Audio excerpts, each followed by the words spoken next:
You're listening to Vet Synapse, a podcast connecting the world of research, innovation, and practical help to the veterinary profession. I'm your host, Dr. Philip Judge from Vet Education. Let's get connected with Vet Synapse.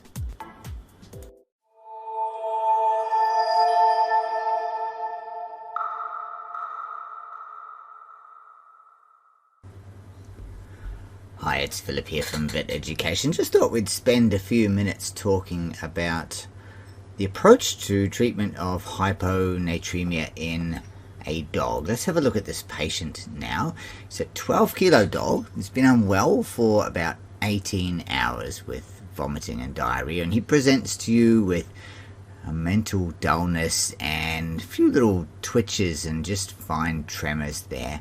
As part of his evaluation, you run a blood profile, and the key finding there is that his sodium is 97 milliequivalents per litre. It's pretty low. Couple of points about this patient's history. The first is he's been unwell for less than 24 hours. And what this means is that we can correct his hyponatremia or his sodium rate at a rate equal to or less than 0.5 milliequivalents per hour. Okay, if he'd been sick for 36 hours or 48 hours, we'd be limited in theory to correcting his sodium at a rate not exceeding 0.25 milliequivalents per hour. So this had a big impact on how we might choose to manage this patient. So he's been sick for less than 24 hours, so his correction rate we can achieve at about 0.5 milliequivalents per hour. So let's just have a look at how we're going to treat this patient. Now, many patients that present like this patient that have got fluid loss from vomiting and diarrhea or some other cause will be in shock. So let's just have a look at how we treat shock in the patient that has significant hyponatremia. Okay. If I was to put this patient on lactated ringer solution or normal saline, it's got a sodium concentration much higher than the patient has, then I would correct that patient's sodium concentration way too quickly, especially if I'm going to give this patient shock rates of fluid therapy, such as 10 mils per kilo in 10 minutes. I'm just going to change that patient's sodium concentration way too quickly. So the way we can get around that, we can actually just create a fluid solution that has the same sodium concentration as the patient. So that way I can give as much as I need to this patient to treat his hemodynamic compromise or his shock without necessarily changing his blood sodium concentration. And I'm not going to be doing this for very long. We treat shock over about sort of 10 to 30 minutes or so with boluses of intravenous fluid therapy. And so this is not a long-term therapy. I know this patient does need some correction of his sodium concentration, but what I don't want to do is give him so much sodium really, really quickly because he could get into a bit of strife. So let's say this patient's got a sodium concentration of 97 milliequivalents per litre. If I choose lactated ringer solution, it has a sodium concentration around 130 milliequivalents per litre. So I need to remove 33 milliequivalents of sodium from my 1 litre bag. So to do the calculations for that, I need to find out what proportion of fluid or what proportion of that 1 litre bag contains 33 milliequivalents of sodium. So 33 milliequivalents of sodium divided by 130 milliequivalents of sodium equals 0.25. So I need to, or basically 1/4 of the sodium in that lactated ringer solution bag I need to remove. So I just removed 250 mils of lactated ringers from that 1 litre bag of Hartmann's, and once I've done that, I just replace it with a sodium-free fluid, and the easiest one to use is 5% glucose, just to dilute that sodium concentration. So now I have a bag of lactated ringer solution with a sodium concentration of 97 milliequivalents per litre. Now I can go ahead now and give that solution at 10 mils per kilo of that solution over 10 minutes, and I can repeat that 2 or 3 or 4 times until the patient's clinical signs of shock begin to show significant improvement. They may not resolve completely. The animal could be painful. The animal could have cardiac arrhythmias and so on. So I need to be just mindful of the fact that I might not get a complete resolution of clinical signs of shock, but I want to see improvement, pulse quality, improvement in blood pressure. If a patient's blood pressure is abnormal, I need to see an improvement in mucous membrane characteristics and so on. And once I do that, then I can turn my patient's fluid rate down to maintenance rates. And I'm going to choose maintenance rates because after I've treated shock, I've got to do a few more calculations. So treat your patient for shock, then turn the fluid rates down to maintenance, still with your diluted lactated ringer solution. And let's have a look at how we're going to manage this patient's ongoing fluid requirements for maintenance, dehydration, and to increase that sodium concentration at 0.5 milliequivalent per hour for however long it takes to do that. So to do that, I've got to work out the sodium deficit in my patient. So I've got a 12 kilo dog.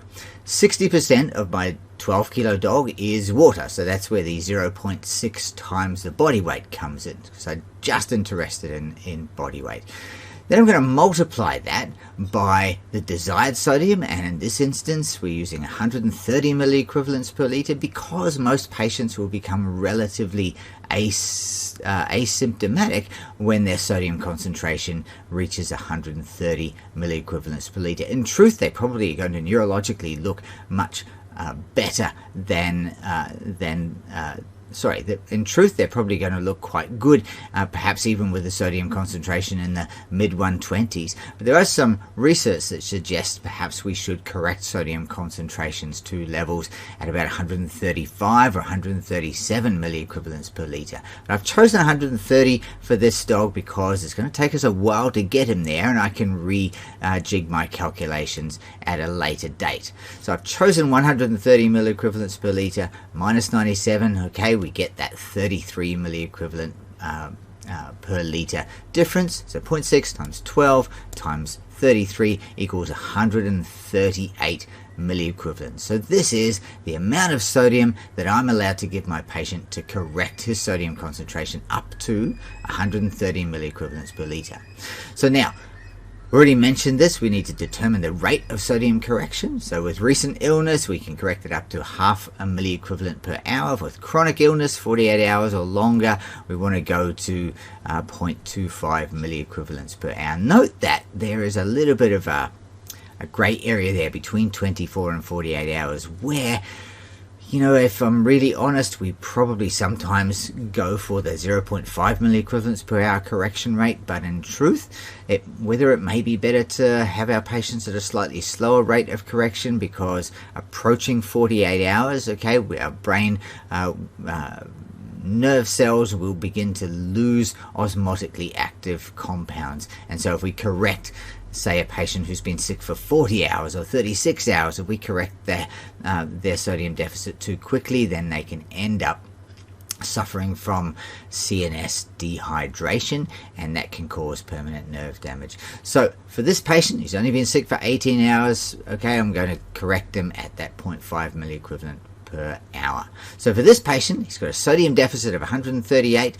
I am only allowed to correct 0.5 milliequivalent per hour, which means to correct his sodium deficit, that equals 276 hours, or, you know, if we're converting it to something more realistic to interpret, 11.5 days to correct his sodium at the desired rate. That's a long time. Now, I'll be honest, a lot of patients will correct their own sodium a little bit faster as things progress, and this is where management of sodium problems can become a little bit problematic. But certainly to start off with, we will correct his sodium concentration at that rate, 0.5 milliequivalent per hour. So initially our conversation with the client is it's going to take well over a week in order to treat this patient, to correct his sodium concentration, to minimize the chance of causing brain damage in this little dog. So now, let's have a look at the volume of fluid required to normalize the sodium concentration. Now to do this, we take 0.6 times his body weight to give us the fluid quantity in the patient, and we multiply that by the desired sodium minus the patient sodium. So if we choose 130 milliequivalents minus 97, okay, we're going to get 33, divided by the sodium in the fluid. And if we choose a fluid like lactated Ringer's solution, for example, that's 130 milliequivalents per litre minus the patient's sodium, which is 97, we're going to get 1. So 0.6 times 12, okay, times 1 equals 7.2 litres of lactated Ringer's solution. So if I take that fluid rate, or fluid volume, 7,200 mils of fluid, and divide it by 276 hours, I get a fluid rate of lactated Ringer's solution of 26 mils an hour. So what this means is, if I give my patient lactated Ringer's solution at 26 mils an hour for 11.5 days, I will correct his sodium concentration at that desired rate, 0.5 milliequivalent per hour. It would be great if it was that simple, but it's not quite that simple, because I need to work out how much fluid my patient actually needs. If I just go back here, okay, 26 mils an hour, let's work out maintenance rates for my patient, which might be around 2.6, 2.7, 2.8 mils per kilo per hour, times my patient's body weight is going to be 33 mils an hour for my patient. So my lactated Ringer solution administration at 26 mils an hour is not even going to provide my patient for maintenance fluids. Now let's have a look at hydration deficits. Let's say I've got a 12 kilo dog who's 7% dehydrated. Okay, that's another 840 mils I need for my patient, plus ongoing losses if the patient's still got vomiting and diarrhea. So if I add maintenance at 33.6 mils an hour, and my rehydration deficits, assuming I'm going to correct them over 24 hours, it's 840 divided by 24, it gives me 35 mils an hour. My combined maintenance and hydration deficits are at 68.6 mils an hour. So if I give my lactated Ringer solution at 68.6 mils an hour, I'm going to correct the sodium too quickly. So what I need to do is dilute my lactated Ringer solution in a similar way to the way we diluted our lactated Ringer solution for the treatment of a patient in shock. Okay, we work out how much sodium we're allowed to have in our fluids. We take out some of the sodium from our bag of lactated Ringers, replace it with 5% glucose, and we've got a solution of the desired concentration that will achieve that sodium correction rate at the rate I want to achieve. So, a couple of things we can do here. The desired sodium concentration is basically 3.4 milliequivalents per hour. Now, how did I get to that number? Well, it's derived because in order to correct sodium concentration at 0.5 milliequivalent per hour, I've got my patient on 26 mils an hour of lactated Ringer solution. 26 mils of lactated Ringer solution, okay, has 3.4 milliequivalents of sodium in it. It's just a simple arithmetic. So I need to create a solution of lactated Ringer solution with 3.4 milliequivalents of sodium in 68.6 mils of fluid. Okay, because if I go back a slide, I need to give my patient 68.6 mils an hour of fluid in order to correct hydration and provide for maintenance. So I need to give, this 3.4 milliequivalents of sodium, I need that in 68.6 mils of fluid. Okay, so what I need to do in order to create my solution that only has 3.4 milliequivalents and 68.6 mils of fluid is I take my 1 liter of fluid, I divide it by 68.6, okay, because I want to find out how many aliquots of 68.6 mils there are in 1 liter of lactated Ringer solution. Then I want to multiply that by the amount of sodium that I want to be in each 68.6 mil aliquot, and that happens to be 50 milliequivalents in a litre. Okay, we know that 1 litre of lactated Ringers contains 130 milliequivalents per litre, okay, which is basically 0.13 milliequivalents in a mil. So I need to remove basically 80 milliequivalents of sodium from my 1 litre bag of lactated Ringer solution. And if you do the arithmetic there, it comes out to 615 mils of lactated Ringer solution. So I pull 615 mils of lactated Ringer solution out of my 1 litre bag of Hartmann's, and then I replace that with 615 mils of 5% glucose. Now some of you are thinking, Phil, it's in the middle of the night, I don't want to have to do those calculations. Well, there's an easier way to do this. So I can run a bag of lactated Ringer solution at 26 mils an hour, which I know is going to increase my sodium concentration at 0.5 milliequivalent per hour for my patient. Then with the extra fluid that my patient needs, okay, which is 68.6 mils an hour, I just attach another bag, 5% glucose, through a separate intravenous fluid pump, 3-way stopcock, and I can run that bag of 5% glucose at 42 mils an hour. So 42 mils an hour plus 26 mils an hour is going to be roughly sort of 67 mils an hour for my patient, which is what they need for maintenance and rehydration during that first 24 hours. After my patient is rehydrated, I can just turn that 5% glucose fluid bag rate down to 7 mils an hour, because I'm already giving my patient 26 mils an hour of lactated Ringer solution. They need an extra 7 mils an hour of fluid to provide them with enough fluid for maintenance, so my 5% glucose bag is going to be running at 7 mils an hour thereafter to provide our patients for maintenance. If your sodium rises too fast, and this happens, and it happens a lot, but if you administer a fluid with too much sodium in it, you will accelerate the rate at which sodium rises. We will get central nervous system cell dehydration and shrinkage with an osmotic lysis, and we get symptoms appearing in our patients of pinpoint and poorly responsive pupils, depressed mentation, and maybe even seizures. So if you see these symptoms in your patient, even if you've done all the calculations we've just talked about, bearing in mind that your patient's fluid dynamics are very dynamic in the phase of sodium correction and rehydration and treating the patient for shock, okay? If you see symptoms of pinpoint pupils, poorly responsive pupils, or your mentation in your patient decreases, if you're doing small animal coma scale, you might find the coma score starting to decrease, okay? Or if this patient starts to develop worsening of clinical signs to seizures, you need to take a blood sodium concentration, confirm the rate of rise. If the patient is seizuring, okay, give them diazepam. If the sodium has increased too quickly, give those patients a bolus of glucose to decrease serum osmolality, okay, so that we get less of that osmotic lysis of those CNS cells.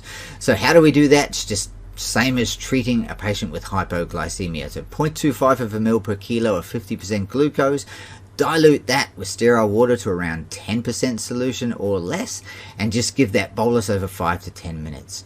Then put your patient on a continuous rate of 5% glucose just to provide free water at a fairly empirical rate of about 1 to 3 mils per kilo per hour, okay? And then just recheck your sodium increase after you've done that intervention to see if you've been able to correct that rate of sodium increase to, might have been 0.25 milliequivalents per hour, or in the case of the patient we've just spoken about, 0.5 milliequivalents per hour. So hopefully that's given a little bit of insight as to how to approach the calculations for hyponatremia.